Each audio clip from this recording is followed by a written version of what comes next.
Señora presidenta, señor candidato a la presidencia del Gobierno, señoras y señores diputados, permítanme, antes que nada, recordar en esta tribuna a los guardias civiles heridos hace pocos días en la valla de Melilla. Otra vez, decenas de ciudadanos extranjeros han asaltado nuestra frontera, golpeando e hiriendo a nuestros guardias y atacando nuestra soberanía. Y no es un hecho aislado, es un fenómeno repetido demasiadas veces ante la pasividad del Gobierno de ahora y también hemos de reconocerlo de los gobiernos anteriores. Señor candidato a la presidencia del Gobierno, el Grupo Parlamentario de Vox no va a apoyar su investidura. No le desvelo ningún secreto. De hecho, usted ni siquiera ha solicitado nuestro apoyo y ha excluido a Vox, así nos ahorra a todos la hipocresía, de esa ronda de consultas que mantuvo con el resto de fuerzas políticas, por cierto, más propia de una república presidencialista que de una monarquía parlamentaria. Y no nos ha extrañado, porque son ustedes los grandes arquitectos de los cordones sanitarios de los que hablaba esta misma mañana y de las políticas de apartheid, es decir, de aplicar la censura a quien se atreve a disentir de su disparatada agenda ideológica.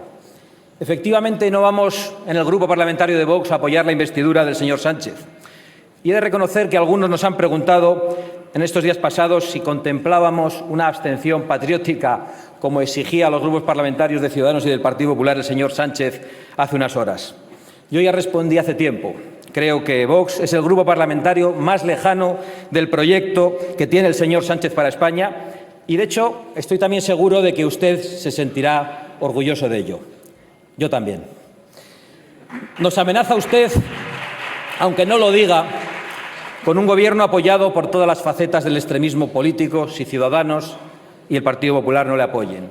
Comunistas viejos y comunistas nuevos, separatistas, proetarras, chavistas y golpistas que pretenden conformar un frente popular con dos objetivos diferentes: la ruptura de la soberanía nacional y el cambio de régimen. Y nosotros pensamos que el debate de hoy, tan programático en algunas cuestiones, son los árboles que no dejan ver el bosque de un proceso que existe en España hace mucho tiempo.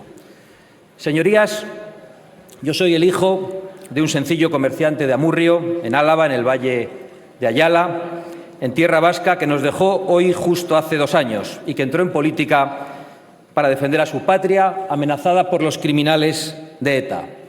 Mi padre, Santiago Abascal Escuza, llegó a sentarse unos meses en este hemiciclo representando a los vascos que seguían en pie cuando unos caían asesinados por el odio separatista, otros huían víctimas del chantaje y del miedo, y otros más, los peores, se rendían y traicionaban.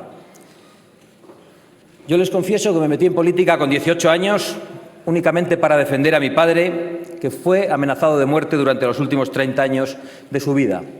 Yo no tenía otra vocación, pero muy pronto comprendí que esos asesinos etarras no eran locos sedientos de sangre, o mejor dicho, no eran solo locos sedientos de sangre. Eran también criminales con un proyecto político concreto, que era el de acabar con España como nación, el de romper la convivencia entre los españoles y el de implantar una tenebrosa ideología totalitaria. Pues bien, Arnaldo Otegi, condenado por ser dirigente de esa banda de criminales y que participó en el secuestro de un embajador del Reino de España y en el intento de secuestro de un padre de la Constitución que usted reivindicaba, de Javier Rupérez y de Gabriel Cisneros, dice que usted es la mejor opción para ocupar el Gobierno.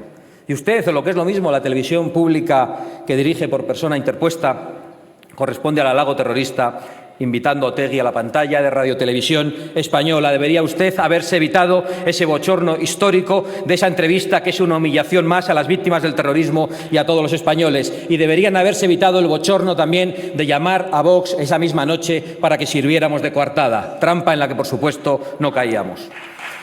Y a propósito de esa infamia televisada, nos gustaría saber a los diputados de Vox y a millones de españoles, y yo sé que esto les sorprenderá a muchos diputados porque lo consideran cosa pasada, si este empeño de normalizar a los terroristas en la vida política y la vida pública española es fruto de las negociaciones que el señor Zapatero mantuvo con la banda terrorista ETA. De hecho, nos gustaría conocer el contenido íntegro de esas actas de negociación que formalmente hemos pedido en esta Cámara. Creemos que los españoles Tienen el derecho a conocer si el PSOE del señor Zapatero puso en marcha una hoja de ruta para blanquear la historia de ETA, legalizar sus marcas políticas, para excarcelar y conceder medidas de gracia terroristas, para entregar Navarra al separatismo vasco o para incluso promover una reforma constitucional que contemple el derecho de autodeterminación y, por lo tanto, la liquidación de la soberanía nacional. Los españoles tienen derecho a exigirle el contenido de esas actas al Gobierno y saber si el Gobierno de España, si los Gobiernos de España han tenido o tienen hipotecas con bandas terroristas, es decir, si tienen hipotecas con los enemigos de España.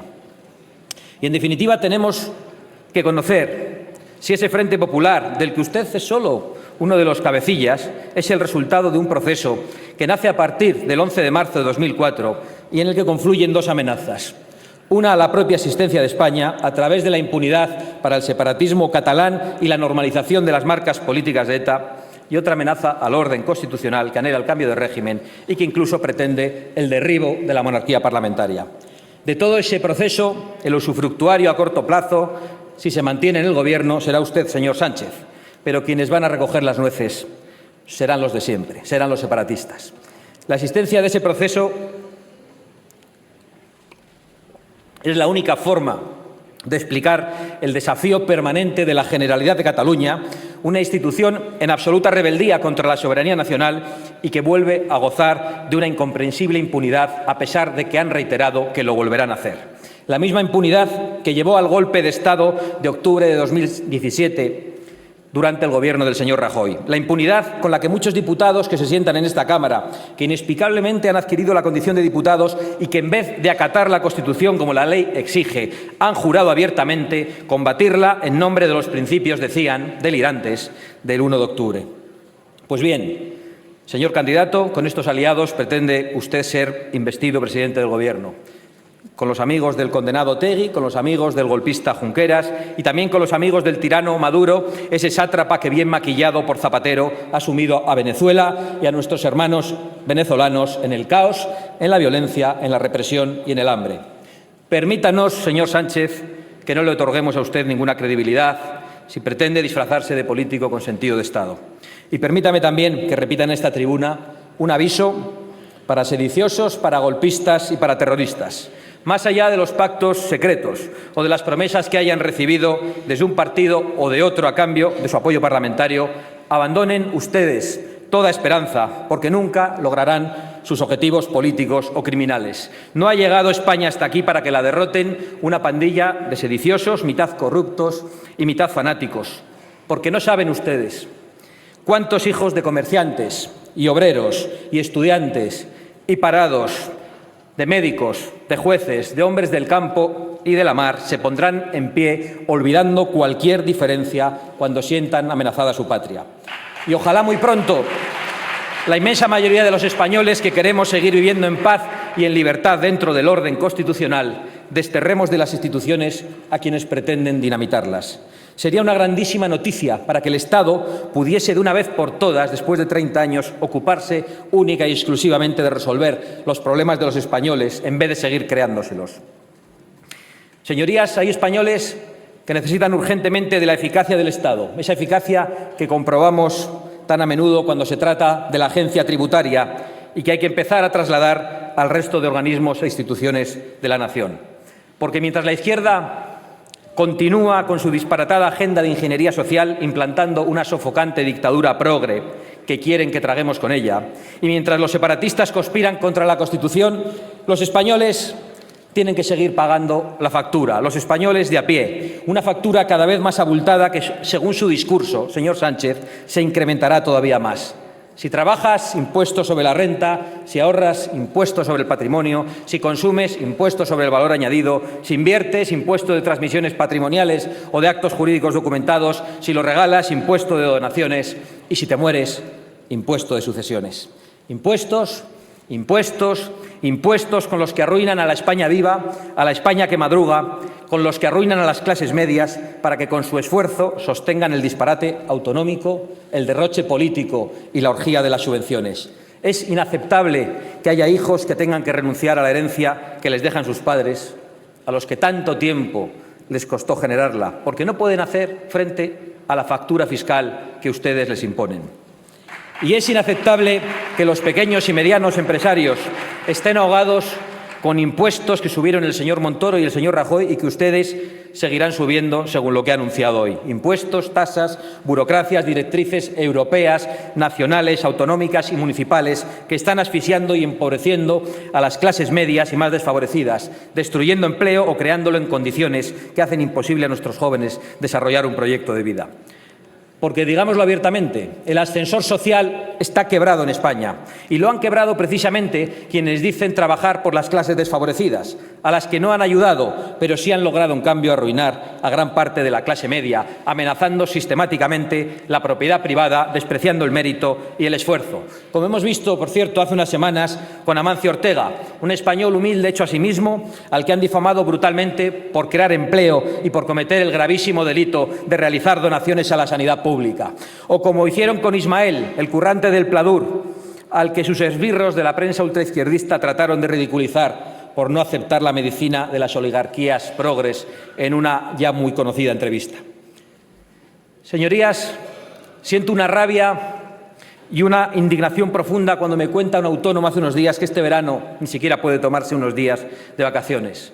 O el empresario de una pyme que dice que tiene que cerrar por no poder soportar la carga de un Estado que entre unos y otros están convirtiendo en un gigantesco e insostenible aparato de propaganda socialista. Porque lo más terrible de todo esto es que ustedes, desde todos los partidos políticos con responsabilidades de gobierno, destinan el dinero de esos impuestos a destruir riqueza, a financiar procesos golpistas que siguen en marcha, a restringir libertades para que solo unos puedan hablar y a aniquilar la igualdad de los españoles ante la ley. Cuando no lo hacen ustedes directamente, se lo encargan a esas asociaciones donde están sus amigos y camaradas, auténticos parásitos que van estrangulando la libertad y empobreciendo a la sociedad que les mantiene. Esos comisariados políticos que se apropian de sectores de la población como si fueran sus legítimos representantes y se atreven a dictaminar quién puede acudir o no a una manifestación. Por cierto, llegados a este punto, aprovecho para pedirle que cese al señor Marlaska. Escuchando su vergonzosa justificación del ataque de unos energúmenos a unos diputados de esta Cámara, entiendo mejor por qué en los numerosos procesos electorales de este curso los simpatizantes y los militantes de Vox han sufrido todo tipo de insultos, de coacciones, de ataques y amenazas, como no ha tenido que padecerlos ninguna otra fuerza política de esta Cámara. Imagino que el ministro del Interior las encontraba perfectamente justificadas por el simple hecho de que no le gusta cómo pensamos ni lo que decimos. Y lo lamento.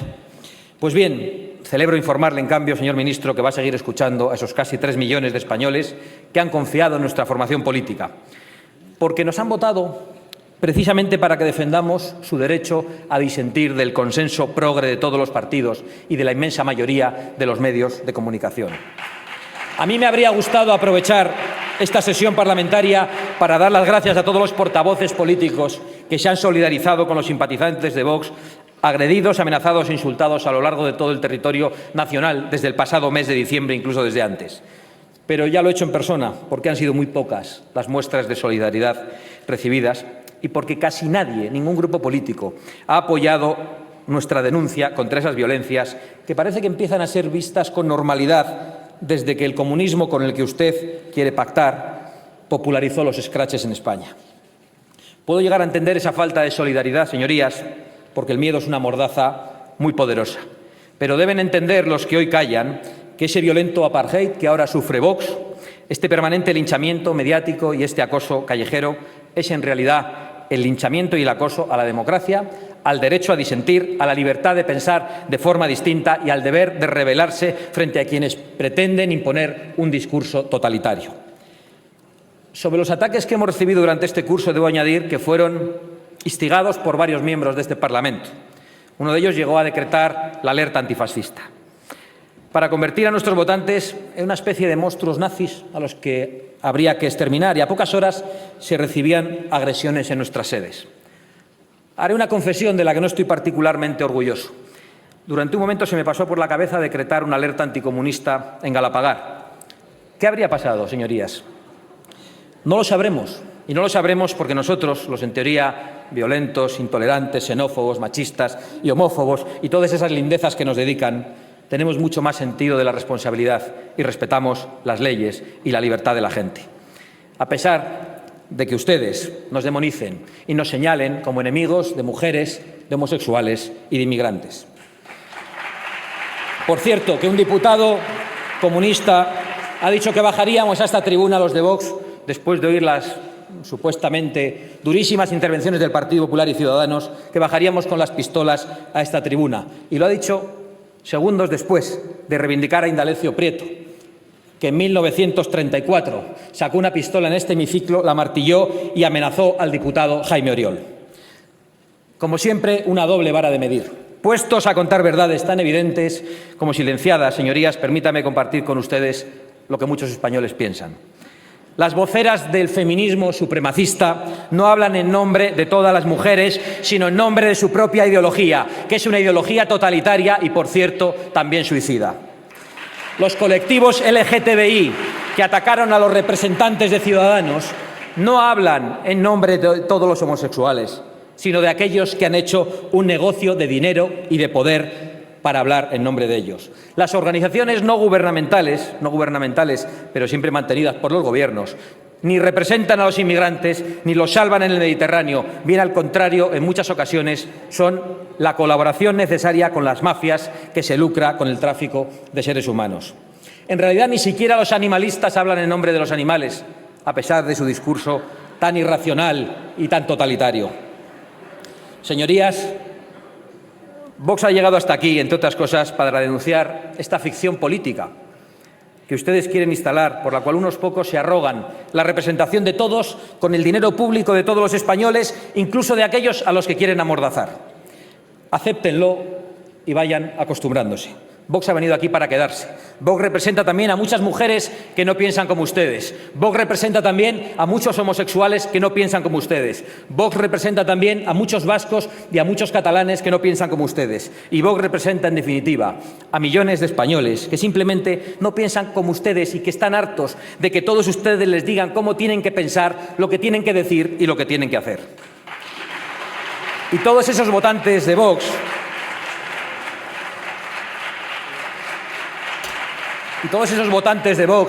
y muchos más que todavía no nos conocen porque se han formado una idea equivocada de nosotros a través de la manipulación política y mediática, reclaman un proyecto que no tiene nada que ver con el suyo, señor Sánchez, ni con el de sus presuntos socios. Son españoles que exigen el restablecimiento del orden constitucional en Cataluña, la disolución de los partidos golpistas y la ilegalización de cualquier proyecto separatista de ruptura de la unidad nacional y de la democracia. No podemos permitir que los enemigos de la unidad nacional y de la democracia sigan utilizando los instrumentos del Estado para atentar contra la soberanía nacional. Son españoles conscientes del disparate económico y que entienden que hay que recuperar, por ejemplo, competencias en educación y en sanidad como primer paso para la igualdad de todos los españoles en todo el territorio nacional y de la reversión del Estado de las autonomías. Son españoles hartos del infierno fiscal y que piden una bajada de todos los impuestos que no se pueden eliminar y que serían muchos si suprimimos las subvenciones a partidos, a sindicatos, patronales y el derroche general del gasto político. Son españoles que crean empleo a pesar de las trabas administrativas, las que ya hay y las que usted ha anunciado. Son españoles que no encuentran empleo o que para hacerlo tienen que aceptar condiciones de semiesclavitud que no va usted a arreglar con ese estatuto de los trabajadores que anunciaba esta mañana, porque no habrá más empleo aquí mientras nuestras industrias y nuestro campo tengan que seguir compitiendo con productos que se han hecho en otros países que no tienen condiciones laborales ni derechos laborales. Son españoles que requieren una agenda política destinada a promover la cultura de la vida frente a la cultura de la muerte, porque ya nos ha avanzado usted sus planes para afrontar el envejecimiento de la población. Una ley de eutanasia. También decía que quiere una España que sea el mejor país para ser niño, desde el derecho a la educación al derecho a jugar. Le faltó decir el derecho a nacer, señor Sánchez. Son españoles que reivindican el derecho de los padres a elegir la educación de sus hijos y que se respete profundamente a la familia. Son también españoles de campo que ven amenazadas sus formas de vida, que ven amenazadas sus tradiciones. Son españoles que quieren un plan hidrológico nacional para que el agua de España sea de todos. Son españoles que quieren libertad para ir a los toros o para no ir, que quieren libertad para ir a cazar o para no ir, pero que no tienen que aguantar que unos fanáticos subvencionados les demonicen y les llamen asesinos. Son españoles que quieren seguir siendo españoles y gozar de libertad y de igualdad en todo el territorio que comprenden nuestras fronteras, y que exigen que los políticos se ocupen de los problemas realmente importantes, como por ejemplo el suicidio demográfico que estamos viviendo.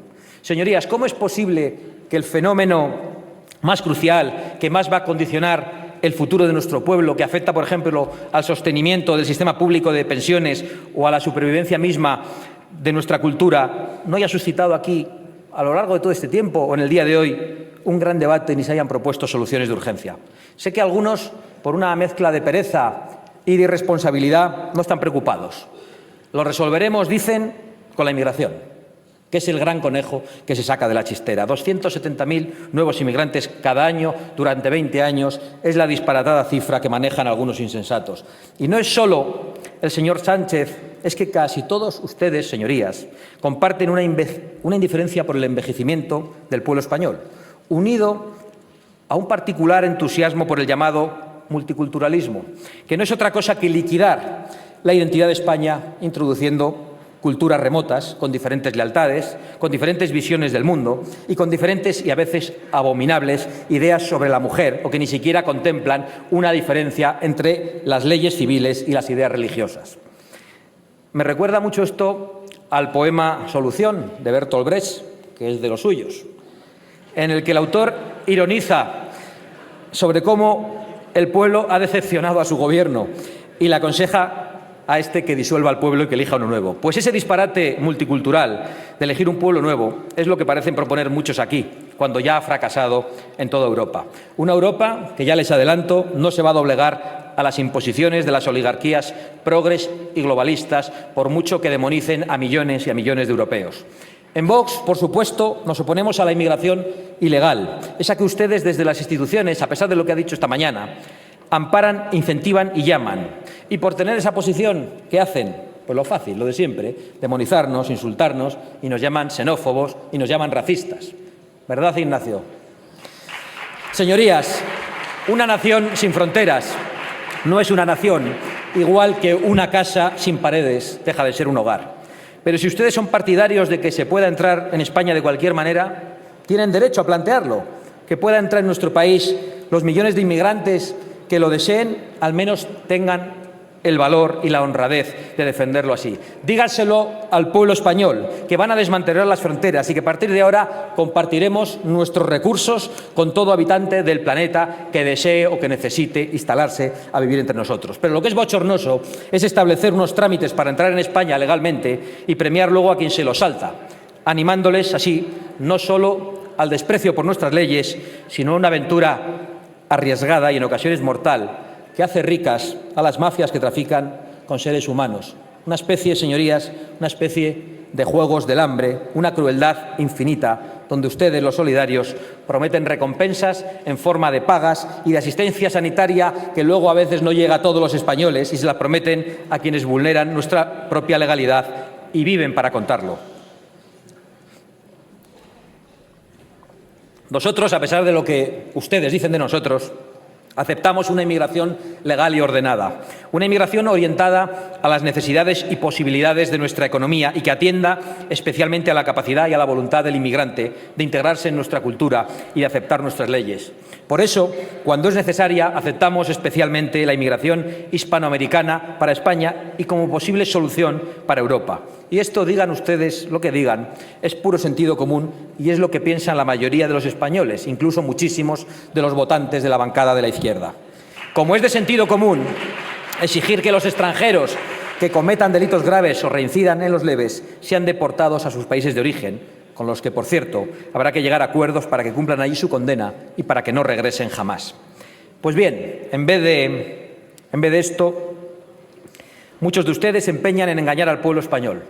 Lo vivimos a diario. Por ejemplo, cuando una repugnante violación colectiva es cometida por españoles, conocemos hasta los detalles más triviales y personales de los autores. Se convocan grandes manifestaciones y se multiplican los titulares.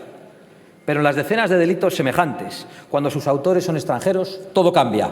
3 violaciones colectivas se han denunciado la pasada semana, pero en estos casos se oculta descaradamente el origen nacional de los criminales y se dice que se hace para no provocar xenofobia.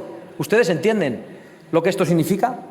¿Acaso piensan que los españoles no pueden conocer la verdad, los datos reales de la criminalidad, porque les toman ustedes por locos? ¿Acaso tienen que tutelarles como si fueran menores? Lamentablemente, esto no es nada nuevo, lleva sucediendo demasiado tiempo y no solamente con este tema. Llevan décadas diciendo a los españoles corrientes que son estúpidos, que son xenófobos, que son homófobos, que son machistas, que necesitan ser permanentemente controlados y reeducados por sus mayores, es decir, por ustedes y por sus altavoces mediáticos.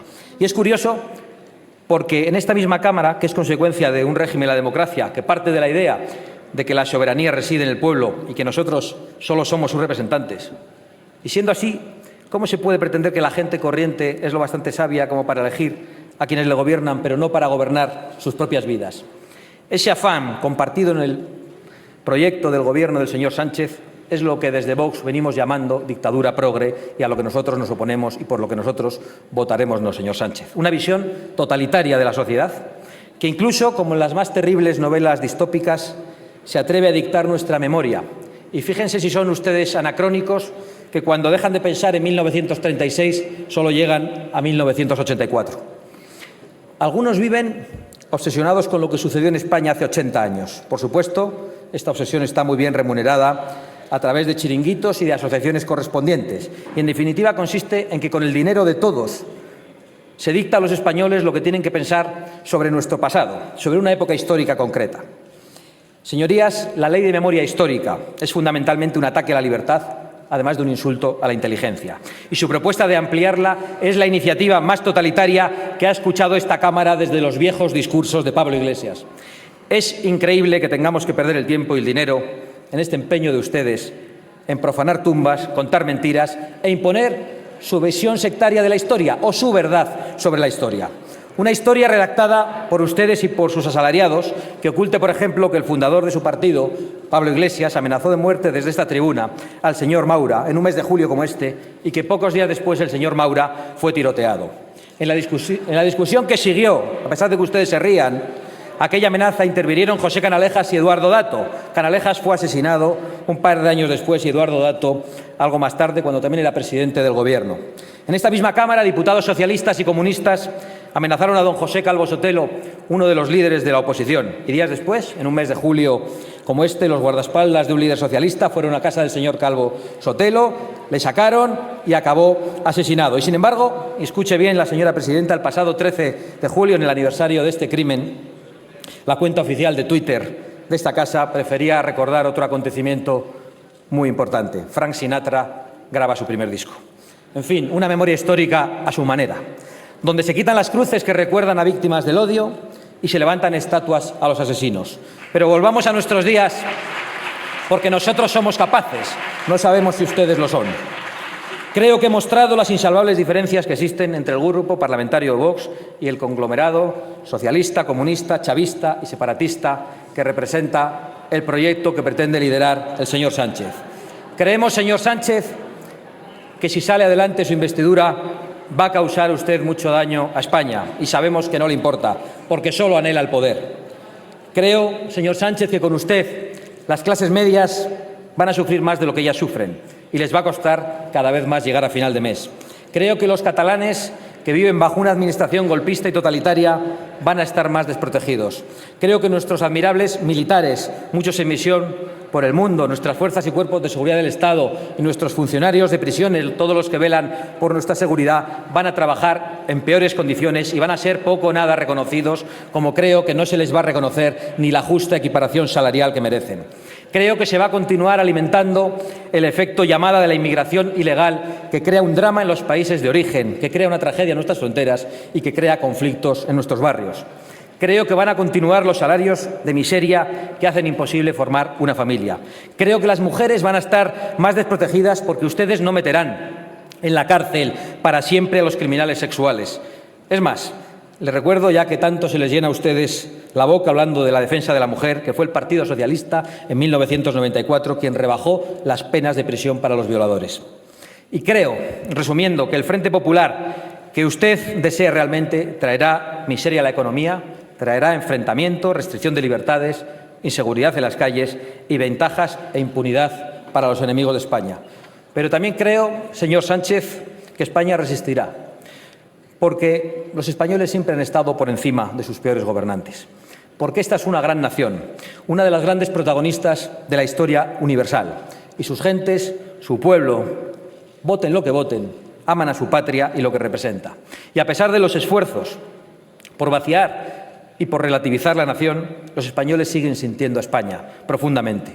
Algunos ingenuos pensaron que la podían liquidar en octubre de 2017 y se llevaron una sorpresa cuando descubrieron la España de los balcones y de las plazas, que no es otra cosa que la expresión de España como hecho existencial. Soportaremos, señor Sánchez, la calamidad que usted nos prepara, nos opondremos con toda nuestra fuerza parlamentaria a sus desvaríos y representaremos a esa España viva que está cargada de futuro, rindiendo homenaje todos los días y dando voz a esos millones de españoles que todos los días por las calles nos dan las gracias por haber llegado hasta aquí y que no tienen vergüenza de decir ¡viva España!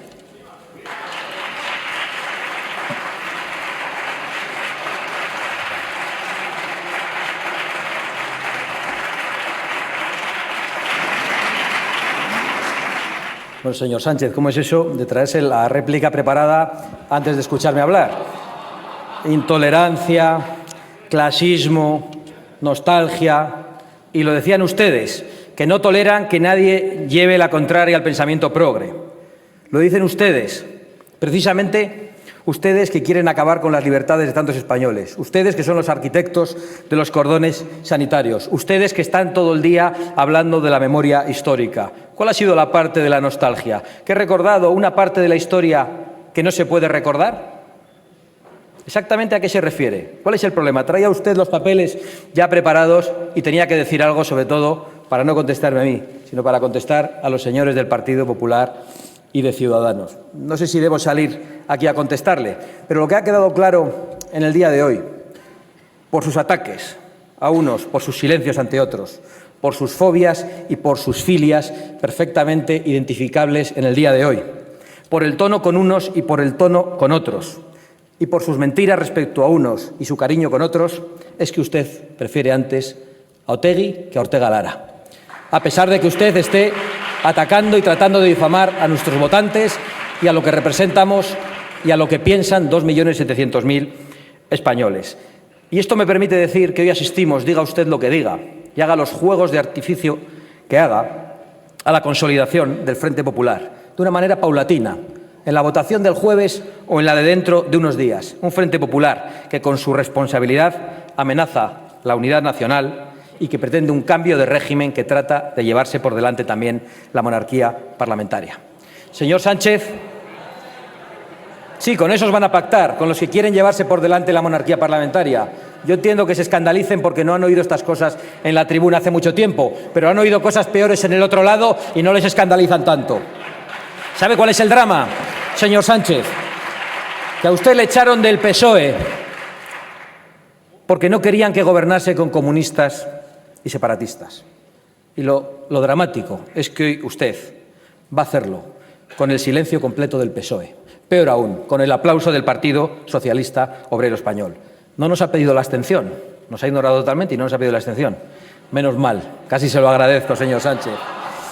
Y no se la daríamos, ni aunque usted nos prometiera una rectificación, porque no tiene credibilidad, porque le hemos visto envolverse en una gigantesca bandera de España, como si fuera un presidente norteamericano, y semanas después decir que en España había 4 naciones, porque creemos de verdad que a usted le da lo mismo Arre que So, le da lo mismo Juana que su hermana, y creemos que usted no tiene escrúpulos, sino que únicamente tiene ambición de poder. Señor Sánchez, la verdad es que creo que va a ser usted elegido presidente del Gobierno de la nación española, quizá no en el día de hoy, pero más adelante, con los votos de los enemigos de la nación española. No puedo felicitarle ni desearle suerte, pero he de decir que me apiado de su destino y que la historia le juzgue a usted lo mejor posible. Muchas gracias. Veo que el señor Sánchez reitera sus mentiras y además desconoce incluso quiénes son nuestros socios en Europa. Le informo gustosamente. es el grupo de los conservadores y reformistas, dentro del cual está el Partido Conservador Británico. Lo digo por si tiene usted a bien informar con corrección. Y aún así le digo también que nosotros no participaremos de la demonización ni del cordón sanitario contra ningún otro grupo político europeo. Pero aunque no me haya contestado, aprovecho para despedirme de usted, diciéndole que va a encontrar en Vox durante toda esta legislatura un obstáculo insalvable para su proyecto. Sépalo usted, sépanlo sus amigos y sus aliados.